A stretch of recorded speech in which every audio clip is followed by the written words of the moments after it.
और यहाँ पर मौजूद सभी मीडिया के दोस्तों और जो इस हमारे इंडिया गठबंधन में जो आए हुए वो सभी नेता लोग,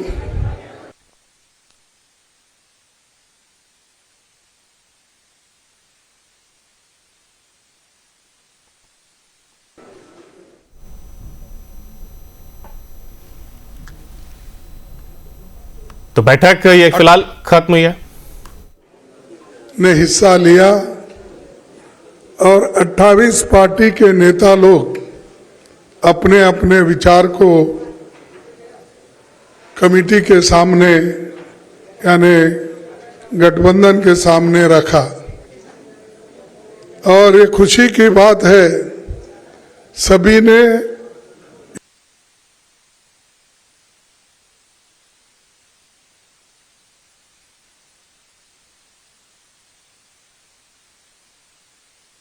का काम चलना चाहिए।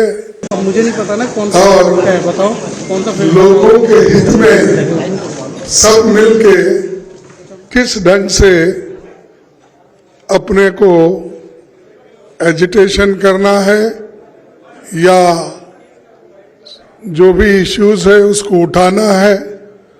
तो ये सारे देश में कम से कम 8-10 मीटिंग सभी मिलके करने का एक निर्णय हुआ और लोगों को ये मालूम करना जरूरी समझे कि गठबंधन के लोग अगर एक मंच पे नहीं है का एक निर्णय हुआ तो और लोगों को ये मालूम करना जरूरी समझे गठबंधन के लोग अगर एक मंच पे नहीं है का एक निर्णय हुआ तो लोगों को आना और सभी लोग मिलके लोगों को ये मालूम करना जरूरी समझे गठबंधन के लोग अगर नहीं है का एक निर्णय हुआ तो लोगों को आना और सभी लोग मिलके लोगों को ये मालूम करना जरूरी समझे गठबंधन के लोग एक मंच पे नहीं है का एक निर्णय हुआ तो लोगों को आना और सभी लोग मिलके लोगों को ये मालूम करना इतने समझे गठबंधन जो सदन एक मंच पे नहीं है का एक तो लोगों को आना और सभी लोग मिलके लोगों को ये मालूम करना इतने समझे हमने जो सदन एक मंच पे नहीं है का एक डेमोक्रेटिक लोगों को आना और मिलके लोगों को ये मालूम करना इतने समझे बचाना है। तो हम जो सदन एक और लोकतंत्र के खिलाफ है और लोकतंत्र को अगर बचाना है तो हम सब लोग मिलके लड़ना होगा और इस लड़ाई के लिए सभी लोग तैयार हैं। और ये पहली बार है हिंदुस्तान के इतिहास में डेमोक्रेटिक एक प्रोसेस में कि जो मुद्दा हमने हाउस में उठाया था वो कोई गलत मुद्दा नहीं था। वो मुद्दा यही था कि जो लोग सदन के अंदर आए वो कैसा आए और किसने उनको लाया और किस ढंग से वो सब तरफ जाके स्लोगन दिए, सभी किए, लेकिन उनके जो मुद्दे थे वो लोकसभा में उन्होंने अपने आवाज से उठाया था। हम पहले से भी यही कह रहे हैं कि होम मिनिस्टर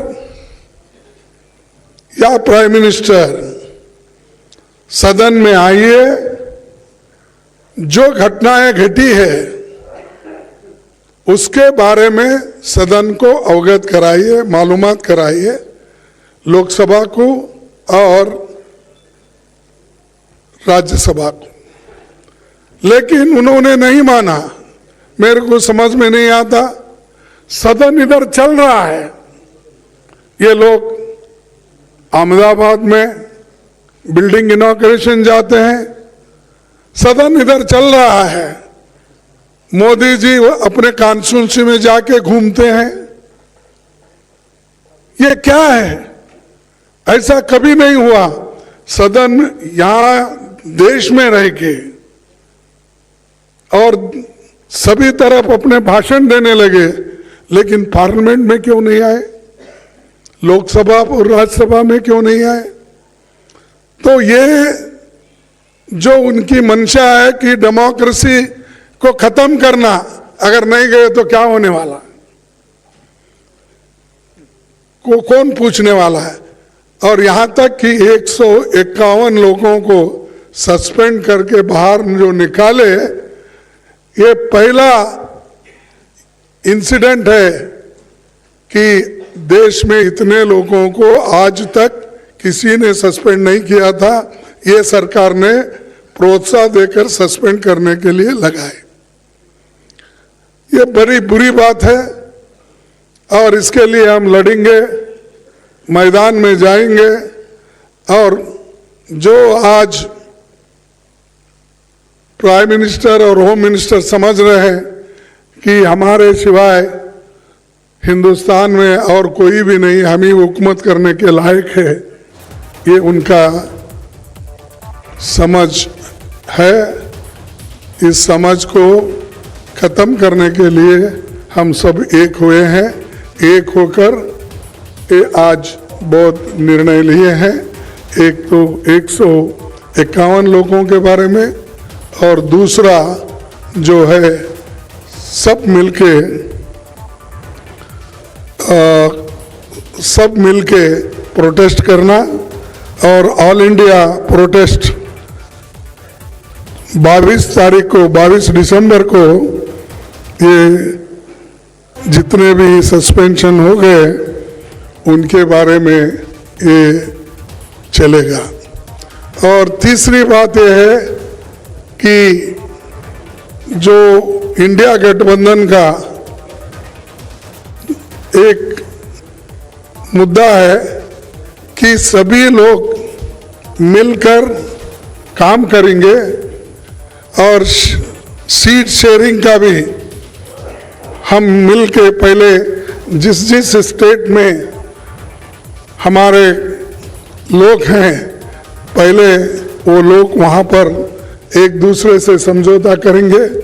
अगर कहीं दिक्कत है या कहीं अभी नहीं बन सकता, उसके लिए फिर यहाँ पर हमारे जो इंडिया गठबंधन के नेता लोग हैं उसको वो डिसाइड करेंगे। और बहुत से जगह जो हर एक पार्टी एक जो है वो ठीक ढंग से है।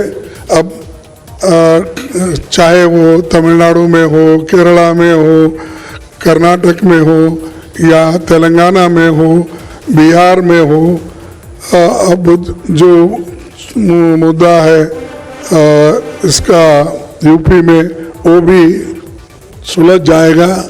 और बाकी का दिल्ली या पंजाब का है, वो समस्या को भी किस ढंग से सुलझाना, ये भी बात बाद में तय हो जाएगी। तो ये हमने तय करके ये मीटिंग करा। मुझे खुशी है कि इस मीटिंग के 28 पार्टी के नेता लोग और सभी दिग्गज यहाँ जो बैठे हैं वो सभी ने कोऑपरेट किया और कोऑपरेट करके इस मीटिंग को यशस्वी बनाया।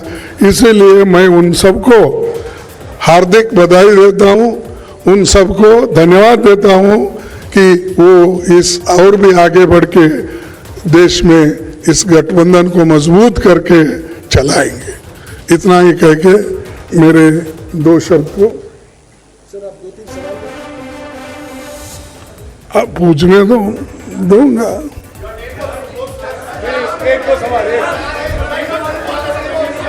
ऐसा नहीं चलेगा।